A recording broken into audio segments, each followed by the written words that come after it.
नाज़रीन, इमशा रहमान तो आपको याद होगी, वही गिलगित की लड़की जिसकी बरहना वीडियो, जिसकी प्राइवेट वीडियो आपने सोशल मीडिया पर देखी, शेयर की, उस पर तबसरे किए, मजाक उड़ाया। आज इमशा रहमान दोबारा से सोशल मीडिया पर आई, एक इंटरव्यू दिया और इस इंटरव्यू में उस वीडियो के कॉन्सिक्वेंसेस बयान किए। उन्होंने बताया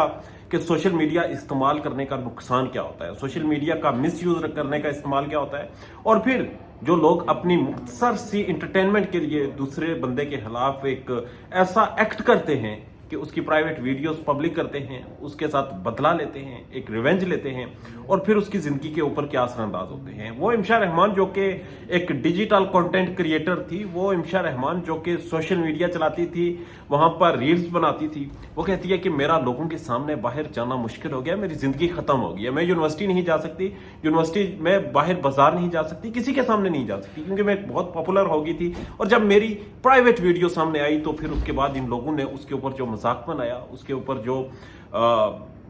जो वल्नरेबल किया मुझे, वो काबिल बयान नहीं। वहां पर भी इमशा रहमान जितनी मायूस, जितनी टूटी हुई नजर आ रही थी जिस इंटरव्यू में, हालांकि इससे खासा वक्त गुजर गया है इस हादसे को,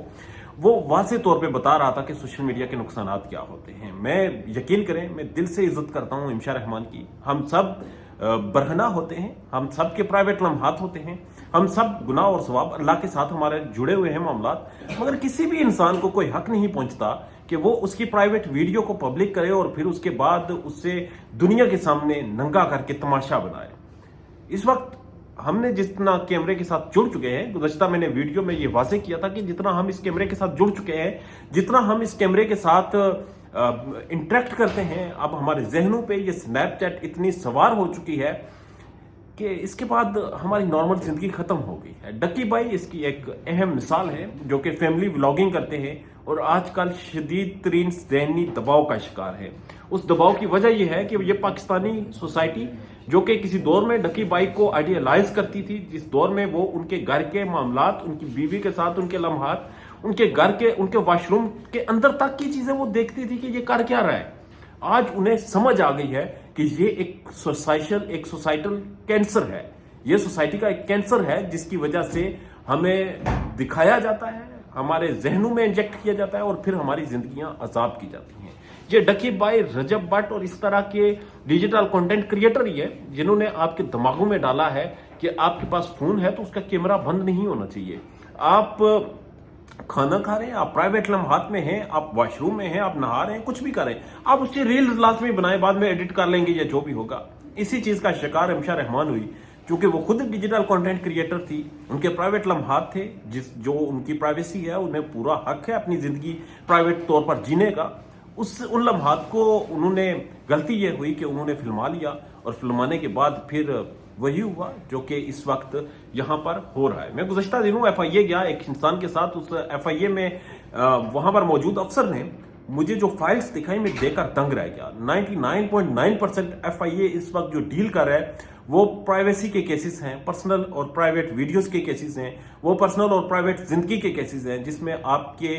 पार्टनर्स ने आपको वल्नरेबल किया, आपके पार्टनर ने आपकी प्राइवेसी को ब्रेक किया, आपके पार्टनर ने आपको आपके साथ रिवेंज लेने के लिए आपको सोशल मीडिया पर नंगा कर दिया और पूरी दुनिया को दिखाया। इमशा रहमान ने भी एक कानूनी रास्ता अपनाया। अब इस वीडियो से हमें अगर सीखने को मिलता है तो वो ये है कि इमशा रहमान ने कानूनी रास्ता अपनाया, उन्होंने उन वीडियोस को फैलाने वाले को गिरफ्तार करवाया, वो इस वक्त गिरफ्तार है, वो सजा भुगत रहा है, वो सामने आई। मेरी ख्वाहिश है कि इमशा रहमान दोबारा सोशल मीडिया पर आए, नॉर्मल जिंदगी गुजारें, दोबारा अपनी पढ़ाई को कंटिन्यू करें, दोबारा इस सोसाइटी में रहें, और इस सोसाइटी में अगर इंसानियत हो, इस सोसाइटी में अगर इंसान बसते हों, तो वो समझेंगे, वो जानेंगे कि ये एक इंसान की जाती जिंदगी थी, जो भी था। आप भी वैसे नंगे, मैं भी वैसा ही नंगा हूं, जानने वाले भी वैसे अपने प्राइवेट लम्हात में नंगे होते हैं, क्योंकि ये दुनिया की हकीकत है। आप नहाते हैं, आपके कपड़े उतरते हैं, आप अपने प्राइवेट लम्हात में होते हैं, आपके कपड़े उतरते हैं। इसमें कोई ऐसी चीज नहीं कि आप, अगर किसी की कोई वीडियो सामने आ गई है तो आप उससे जीने का हक छीन लें, आप उसे इस हद तक वल्नरेबल कर दें कि वो खुदकुशी कर ले, आप उसे इस हद तक वल्नरेबल कर दें कि वो दुनिया से कट जाए, आइसोलेट हो जाए। उसे हक है कि पूरी तरह से अपनी जिंदगी जिए।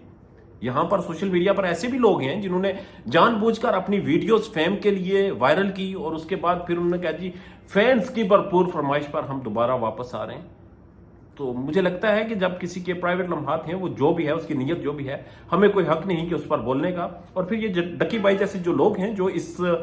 سوسائٹی میں یہ پوائزن پھیلاتے ہیں، یہ فیملی ولاگنگ کا، یہ کیمرے کا، یہ اپنے پرائیویٹ لمحات ریکارڈ کرنے کی ایک سوچ جو ہمیں دیتے ہیں، ان لوگوں کی جو حوصلہ شکنی ہو رہی ہے یہ ہونی چاہیے. آپ کنٹینٹ بنانا ہے آپ نے تو اس کے لیے بے شمار طریقے ہیں. رجب بٹ اپنے ماں اور باپ کے پرائیویٹ لمحات کو فلما کر اسے فیملی ولاگ کا نام دیتا ہے، تو مجھے لگتا ہے کہ یہ بات اب بہنوں اور بیٹیوں کے نچانے سے آگے نکل چکی ہے. یہ تو اب لوگ اس طرف جا رہے ہیں، یہ پیسے کی ہوس میں اس طرف جا رہے ہیں کہ یہ اپنے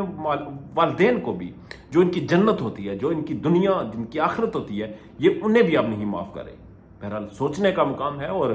سنیپ چیٹ اور اس طرح کی جتنی بھی ایپس ہیں، جتنے بھی